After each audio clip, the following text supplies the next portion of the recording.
setiap rakyatnya akan membawakan cerita rakyat yang berjudul Kebo Iwul. Pada suatu hari, bayi lelaki telah lahir. Bayi itu terus menangis meskipun telah disusui. Bayi itu terus menangis dari tadi dan ia menunjuk nasi itu. Bu, coba engkau berikan sedikit padanya, kata suami. Tidak disangka bayi itu melahapnya dengan sangat cepat dan menghabiskan sepiring nasi itu. Lama-kelamaan bayi itu pun tumbuh menjadi pemuda yang berbadan besar dan bertenaga kuat. Orang memanggilnya dengan sebutan Kebo Iwul.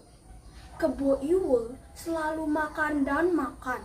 Lama-kelamaan orang tuanya tidak mampu memberinya makan.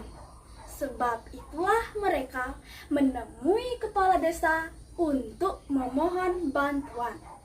Semenjak saat itu, penduduk desa bahu-membahu memberi makan Kebo Iwul sebagai rasa balas budi mereka karena ia telah menjaga keamanan desanya. Suatu hari, Raja Bedahulu mengundang Kebo Iwul ke istana. Beliau hendaknya mengangkatnya menjadi patih. Kebo Iwul sangat tersanjung mendengarnya. Hamba akan mengabdi hidup untuk menjaga kerajaan. Dan selagi hamba masih bernapas, Bali tidak akan pernah dikuasai oleh siapapun. Katanya mantap. Semenjak saat itu, kerajaan Majapahit yang selalu menyerang Pulau Bali tidak bisa lagi mengganggu. Sedangkan di Pulau Jawa, patih kerajaan Majapahit yang bernama Gajah Mada bertekad menyatukan Nusantara. Sumpah itu juga dikenal dengan nama Palapa. Patih Gajah Mada mulai bingung. Ia berpikir bagaimana cara menguasai Pulau Bali. Akhirnya ia menemui Raja Bedahulu. Wahai Baginda Raja, kami dari kerajaan Majapahit tidak akan lagi menyerang Pulau Bali. Kami hanya ingin bersahabat dengan rakyat Bali. Dan hamba juga ingin mengundang Patih Kebo Iwul ke istana. Tentu engkau mengizinkan, bukan? Tanya Patih Gajah Mada. Raja Bedahulu dan Kebo Iwul setuju berkunjung ke kerajaan Majapahit.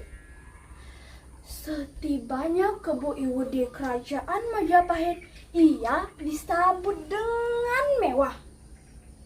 Ini yang mengalahkan pasukan kita, bisik rakyat Majapahit. Selamat datang Patih Kebo Iwul. Kami sangat tersanjung atas kehadiranmu. Kebo Iwul lalu dijamu dengan makan siang. Patih Kebo Iwul, sepertinya hubungan kita sudah lebih membaik daripada terus berperang. Iya, sepertinya hubungan kita sudah lebih membaik dan damai daripada kita terus berperang. Kalau begitu, maukah engkau membantu kami? Apa itu? Saat ini kerajaan kami sedang kekurangan engkau menggali sumur raksasa itu untuk kami? Dengan senang hati, Kebo Iwo mengangguk. Aku akan membantu kalian. Keesokan harinya, Kebo Iwo mulai bekerja.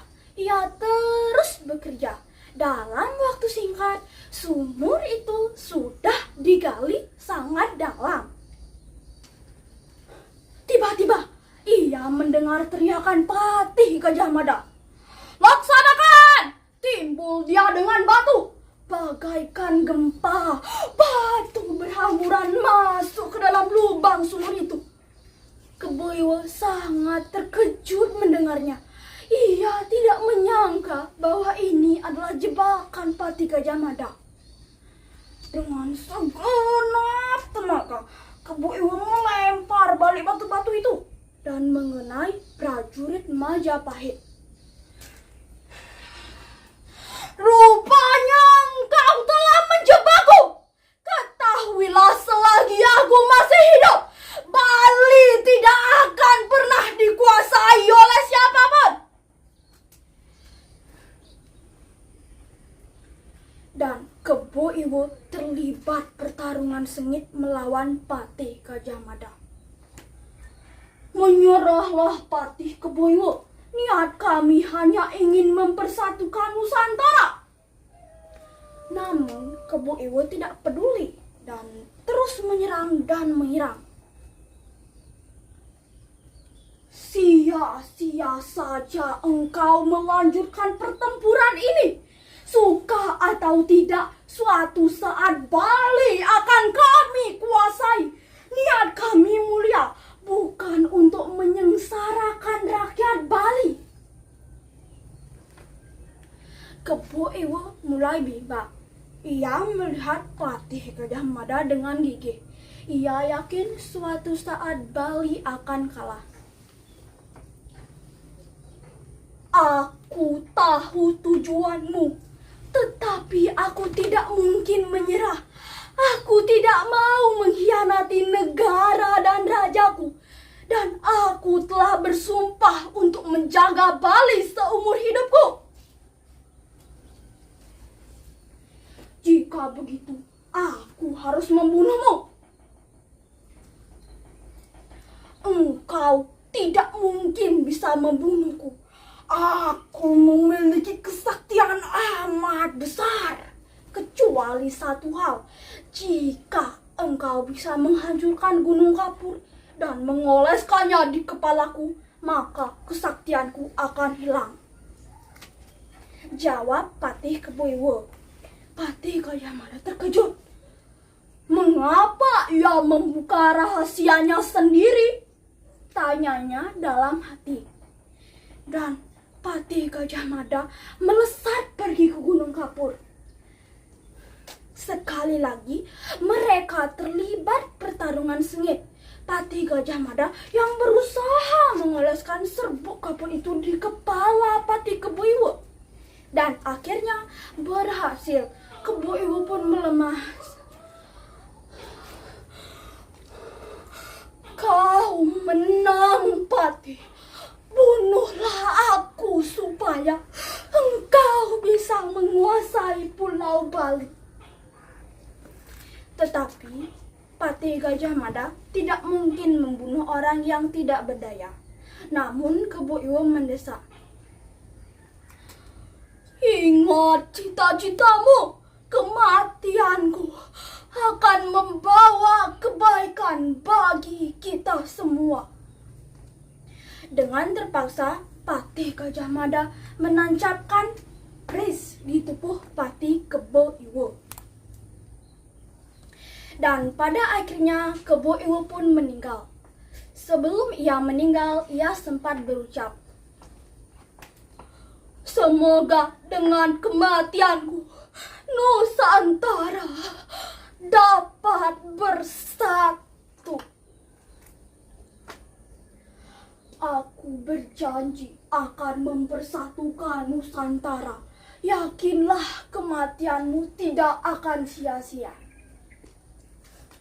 Dan pada akhirnya Bali kehilangan putra terbaiknya dan kerajaan Majapahit dengan mudahnya menyerang Pulau Bali. Pesan dari cerita ini adalah kita patut meniru jiwa kesatria dari Patih Kebo Iwo. Sekian dari saya.